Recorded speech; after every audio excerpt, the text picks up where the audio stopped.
Hello, good morning, trade pros. Welcome to our morning market update for Monday, February 12th of 2018. Today, we're going to talk about the White House budget and a proposal that will be going out in the afternoon. And we're also going to cover an occurrence here in the 10-year yield on the Treasury notes. So look forward to that. Along with, we're going to recap what's happened overnight and what to look for in terms of economic news. It's February 12th of 2018, which means in a couple days, you should be getting prepared for the biggest event of the year, Valentine's Day. That's right, gentlemen. Take care of the ladies. Ladies, be taken care of on that day. All right, that's the important event. So I'm going to talk to you guys through the market update overnight. In Japan, in Asia, Japan's down 2.3%. So the sell-off continues into the Asian session. Hong Kong was down 0.2%, and China is up 0.8%. So China's been up almost a percentage point overnight, which is a pretty bullish occurrence. But there's a lot of news and rumors circulating that the plunge protection team came out. What's the plunge protection team? It's basically a government operation to go out there and support the market by buying equities or participating as an intermediary of financial support. The United States has that. Not many people know, but the United States also has a plunge protection team. They call it PPT for short form. There's a more governmental name to the agency, and I don't know what it is. I don't recall what it is. But it was founded with the intention to go out in the futures market and buy futures if things get out of hand. Well, that triggered in China. That event triggered after it was down quite a bit, and then the PPT stepped up, and they encouraged market participants, investors, traders to buy stocks and to not short sell them. So when they encourage air quotes around that, they're going to listen, especially in China. So interesting situation out of there. The PPT stepped in, and I think that's the first time it's happened on this downside move. So we're starting to get worried. Once your government agency gets triggered on action, you know that this dip is no longer a dip, and it's starting to become something of more significant, something more meaningful to markets, and lawmakers and regulators are starting to worry about that. Here's what I'm going to tell you.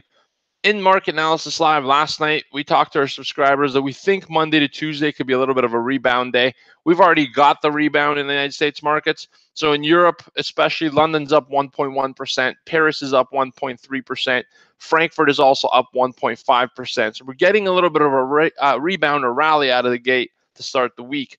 Futures here in the United States, Dow Jones is up 1.2%, S&P's up 1.2%, NASDAQ's up 1.2%, crude oil is up 1.7%.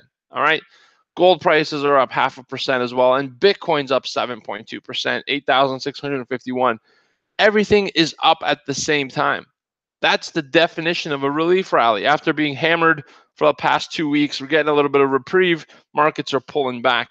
Now, here's the thing. I don't think you get fooled into thinking that this thing's going to rebound and hit new all-time highs from here, from this level.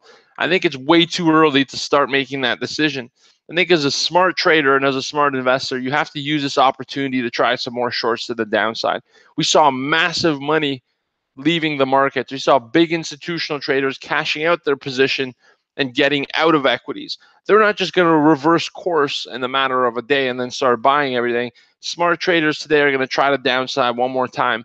And if we don't get the downside, then reverse to be a bull through tomorrow. And then after tomorrow, really the pressure starts to accumulate on the market, and I think we're going to continue bearish. So sell rallies until it no longer makes sense, or until the market conditions change. Not until you're right. Not until you make money. Not until you lose a certain amount. Sell until you're no longer right. And when I say right, I mean sell until the market supports it. When the market starts to turn, don't look to be right and say, I want it to go down. I want it to go down. Just because your first 3 trades didn't work, roll back in and with 1 trade, make back the 3 in the direction of momentum. Don't fight the market. It's not a fight you're going to win. I guarantee it. All right. So that's what I see today. Relief rally is in the making at the moment. Markets are rebounding. I think this will be short-lived, and we find new lows this week at some point. The only economic news event on the calendar today is at 2 p.m. in the afternoon. The government is going to release their Treasury budget. The White House is. And I'll talk to you about that in a moment. Here's what I think on this rally. Not yet buyable. Time to try some more downside by selling the rally and using that as an opportunity to capitalize. Overnight, we didn't really have too much occurrences, not too many events, pretty quiet session. What everybody's waiting for this week, there's usually one economic indicator every single week that most traders wait for.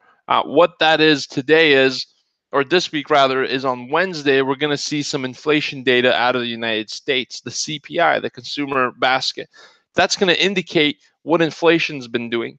If inflation has increased or hasn't decreased, this is supportive of a continuation of interest rate hikes in the United States. So Jay Powell, the new Fed chairman, I got to readjust, not saying chairwoman, because I've been saying chairwoman for a long time now, almost 6 years. And so, is that how long Jan Summer was? Or 4, I think. Anywho, I don't remember. I don't even remember what I ate for dinner last night, and that was the closest event of significance, in my life. So what I got to tell you is, if inflation is picking up, or if inflation is stable, this means the Fed is going to hike rates up a little bit more. They're going to boost the interest rates. Higher interest rates actually have a negative impact on equity markets because they're afraid that they can't sustain the increased cost of borrowing. So that's what the market's hanging on to. All right, Monday, Tuesday, we're going to get a relief rally. Wednesday, we're going to see news early on in the morning. And then after all that wears in and gets baked in the market, I think the sell side's coming back out. And I think this week we closed it on the lows, very weak with high volume. Of course, that's a 5-day forecast.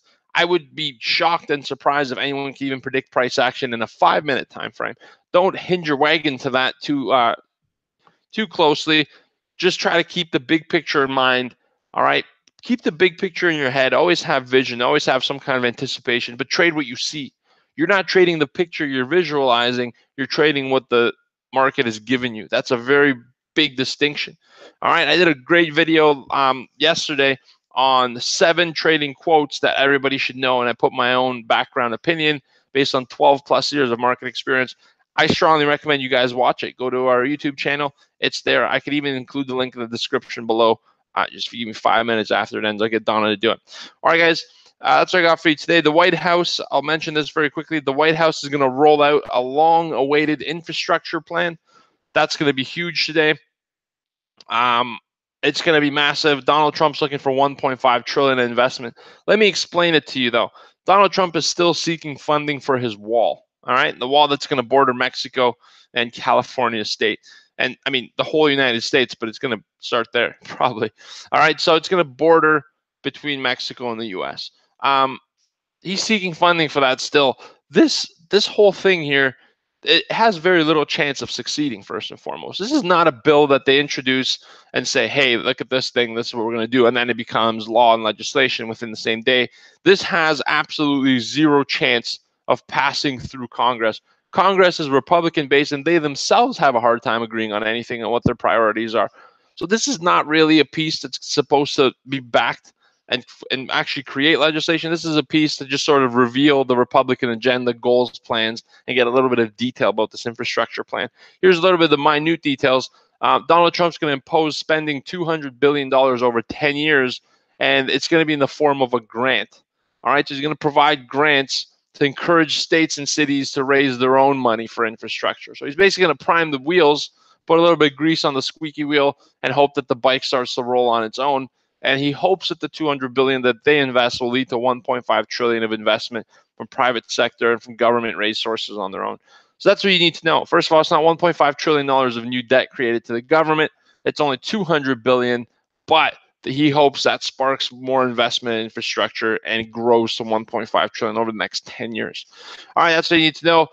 The yield on the 10-year Treasury notes today traded as high as 2.893%. Just so you guys know, a lot of famous bond investors said when we trade above 2.5% yields on the 10-year, that's going to spark a massive sell-off. So far, it's held to be true. These 10-year yields going up is trouble for equities. Use that as your correlatory market. Understand that if yields continue to go up, it's going to put downside pressure on equities. All right. If the dollar continues to go up, it's going to put downside pressure on gold, equities, bonds, every other market out there, oil as well. So keep an eye out for a US dollar. Keep an eye out for the 10-year Treasury yield. That's what I got for you guys. Trade safe today. Manage your risks. Sell rallies until that's the wrong thing to do, and then just buy the dip and let the thing run. If we could rally today above some key resistance, then we're going to really release a lot of buy stops because we have a lot of shorts accumulated. That's a possibility, but that's not my first intention for the day. So you guys have yourselves an awesome day. If you want to know what levels we're talking about, what trading zones we're setting up, how we're going to trade it, and if you want to trade with us live, join us every 9 to 11 a.m.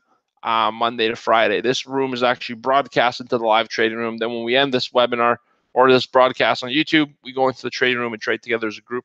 So you guys have a great day. Good luck. Manage your risk. Trade like a trade pro. I really got to get in there and open up the levels and chat with the team. You guys take care. Have a great day. See you tomorrow morning at 9 a.m. Have an awesome week as well. Wednesday is your key date. Remember that. That's when everyone's expecting some market movement. Take care, you guys. Have a great day. It's my second last day in LA, so that's why it's dark. It's kind of weird to be waking up this early to trade, but it's fun. Weird but fun. It's just a different thing for me. I'm just adjusting. You guys take care. Have a great day. See you tomorrow morning. Goodbye. Good luck, and don't do anything crazy out there. Have fun.